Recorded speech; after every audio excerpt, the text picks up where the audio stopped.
उम्र के साथ ही साथ जोड़ों में दर्द होना, हड्डियों में तकलीफ होना, थकावट लगना, कमजोरी लगना एक साधारण सी बात है। कई बार दोस्तों हमारी नसों में कमजोरी आ जाती है, नसों में कई बार सूजन की समस्या हो जाती है। कैल्शियम की कमी हमारे शरीर में किसी भी उम्र में हो सकती है। तो आज मैं इस वीडियो में आपके लिए कुछ ऐसी रेमेडीज लेकर आई हूँ जो कि आपके शरीर में कैल्शियम के स्तर को तेजी से बढ़ाएगा। और जब हमारे शरीर में कैल्शियम का स्तर बढ़ेगा दोस्तों, तो अपने आप हमें हड्डियों के दर्द, गठिया अर्थराइटिस से भी हमें छुटकारा मिलेगा। चाहे घुटनों का दर्द हो, चाहे कमर का दर्द हो, या फिर हमारे शरीर के किसी हिस्से की नस की कमजोरी की परेशानी हो। आपको अपने खाने पीने में कुछ चीज़ों को ज़रूर ऐड करना है। उन्हीं में से एक चीज़ है तिल। सफ़ेद तिल खाएं या काला तिल खाएं। तिल, जिसे कि हम लोग इंग्लिश में सेसमे सीड भी कहते हैं, कैल्शियम का भंडार है दोस्तों। हमारी शारीरिक कमजोरी को दूर करता है तिल का सेवन। तिल के लड्डू बनाकर खाएं। तिल का आप कुछ भी चीज़ें, बहुत सी चीज़ें बनती हैं दोस्तों। तिल की तो बर्फ़ी बनती है, लड्डू बनता है। हमारे यहाँ तो दोस्तों तिल और गुड़ ऐसे ही खाया जाता। नहीं टाइम है, मेरे पास भी टाइम नहीं है, तो मैं क्या करती हूँ, हमेशा तिल्ली को ड्राई रोस्ट कर कर एक डिब्बी में रख लेती हूँ। 1 चम्मच तिल को रोजाना खाएं। केवल 1 चम्मच तिल को चबा चबा कर खाएं, चाहे तो एक छोटा टुकड़ा गुड़ का खा लें। कभी भी कच्चे तिल को नहीं खाया जाता। बिल्कुल स्लो फ्लेम पर 5 से 6 मिनट तक सेकना है। लगातार चलाते रहें। तिल्ली बहुत जल्दी सिक जाती है, ज़्यादा वक्त नहीं लगता है। इसे ड्राई रोस्ट करना इसलिए ज़रूरी है, कई बार क्या होता है दोस्तों, हम अगर इसे कच्चा खा लेते हैं ना तो हमें खांसी आने लगती है। इसलिए थोड़ा सा सेक के डिब्बी में रखिए। रोज़ 1 चम्मच खाइए। नहीं टाइम है, हम लोग के यहाँ तो बहुत सारी सब्जियों में भी हम लोग तिल डालते हैं दोस्तों। हम लोग कई बार मेथी का पराठा, बहुत से पराठे बनाती हूँ मैं, उसमें भी मैं 2 चम्मच तिल जरूर डालती हूँ, ताकि परिवार के सभी सदस्य के शरीर में तिल जरूर जाए। रोज के खाने में तिल्ली का इस्तेमाल करें। तिल्ली की हमारे यहाँ बहुत अच्छी चटनी बनती है। ऐसी चटनी बनाती हूँ तिल्ली की जो 1 महीने खराब नहीं होती। हाँ, आप लोग कमेंट करेंगे और मुझे बोलेंगे कि मैं तिल्ली की चटनी बनाना बताऊं, तो मैं वीडियो बनाकर शेयर करूंगी। तो कमेंट करिए दोस्तों, किसका किसका मन है तिल्ली की चटनी जानने का, कमेंट जरूर करिएगा दोस्तों। तो दोस्तों जिन्हें तिल्ली को चबाने में परेशानी है, वे लोग क्या करेंगे, तिल को भूनकर उसका पाउडर बना ले। बहुत से लोग इसका पाउडर भी खाते हैं। मैंने खुद ने अपनी माँ से सुना है। मेरी माँ रोज 1 चम्मच तिल का पाउडर गुड़ के साथ खाती है। आज भी इतनी उम्र होने के बाद भी वो इतनी एक्टिव है दोस्तों। तो तिल जो होता है, calcium, magnesium, phosphorus, zinc, copper, ढेर सारे विटामिन और मिनरल से भरपूर है।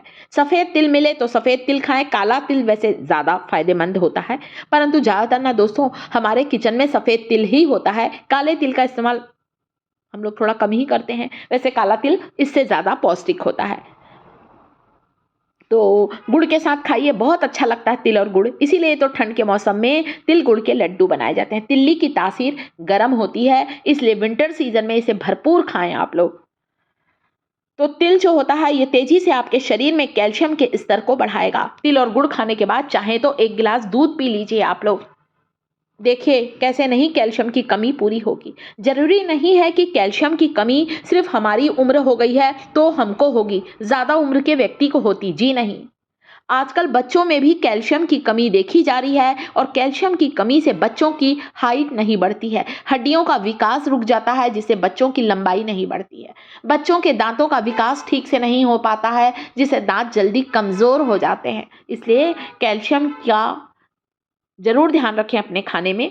तो तिल्ली में भरपूर मात्रा में कैल्शियम होता है, दूध में होता है, गुड़ में भरपूर मात्रा में आयरन होता है। साथ ही आपको तिल्ली का स्वाद भी मिलेगा। यह है मेरे घर पर काला तिल। काला तिल और भी ज़्यादा पौष्टिक होता है दोस्तों। ध्यान से देख लीजिए, ये काला तिल है। अभी ना मैं इसी के जैसा मिलता जुलता काले रंग का कलौंजी और मंगरेल भी दिखाऊंगी। वो चटक काला होता है, और ये जो ब्लैक सेसमे सीड होते हैं ये थोड़े कम काले होते हैं। दोनों में एक अंतर है। अभी देखिएगा, आप दिखाऊंगी कलौंजी भी आपको। तो काला तिल खाएं 1 चम्मच, या सफ़ेद तिल खाएं, चाहे तो दोनों तिल को मिक्स करके खाएं, ऊपर से गुड़ मिलाकर खा लीजिए। 1 गिलास दूध पी लीजिए। देखिए आपके शरीर में ऐसी चुस्ती फुर्ती आएगी दोस्तों। आपके जो कमजोरी है, मांसपेशियों में जो अकड़न जकड़न होती है, हड्डियों में दर्द होता है, घुटनों से टक टक की आवाज़ आती है, ये सारी परेशानी दूर होगी। इसके अलावा दिन के समय खाना खाने के बाद जैसे सौंफ खाते हैं ना, सौंफ की जगह 1 चम्मच अलसी, फ्लैक्सीड को चबा चबा कर खाएं।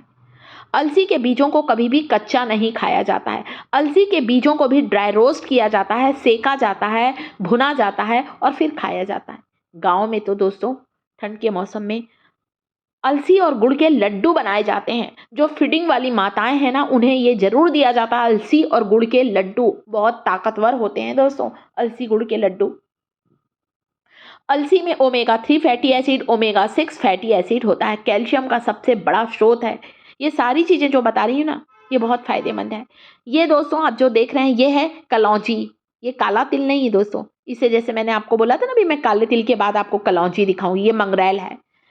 कलौंजी एक ऐसा सुपर फूड है, एक ऐसे ताकतवर बीज है जिनको बहुत कम खाया जाता है। चुटकी भर कलौंजी को ना रोज के खाने में डालें। जैसे आप सब्जी में जीरा राई डालते हैं ना, वैसे कलौंजी भी डालें। बिल्कुल चुटकी भर डाला जाता है। क्या करती हूँ दोस्तों, कभी कभी मैं तो तीनों चीज़ को मिक्स कर लेती हूँ, सफ़ेद तिल, काला तिल और फ्लैक्सीड, अलसी को। इन्हें सेक कर रखा है मैंने एक डिब्बे में। 1 चम्मच इनको खा लीजिए, साथ में गुड़ जरूर खाइए। हाँ, आप डायबिटिक पेशेंट हैं तो आप गुड़ का सेवन बिल्कुल भी ना करें, ऐसे ही चबा कर खाएं। ऊपर से 1 गिलास दूध पी लीजिए। आप देखेंगे दोस्तों, आपको जो तकलीफ होती है, थकावट, कमजोरी, बिना काम के आपको ऐसा लगता पड़े रहो, कोई काम करने का मन नहीं करता, ये सारी चीज़ें बिल्कुल ही दूर होंगी और दिन भर आप चुस्ती फुर्ती महसूस करेंगे। आप एनर्जेटिक महसूस करेंगे।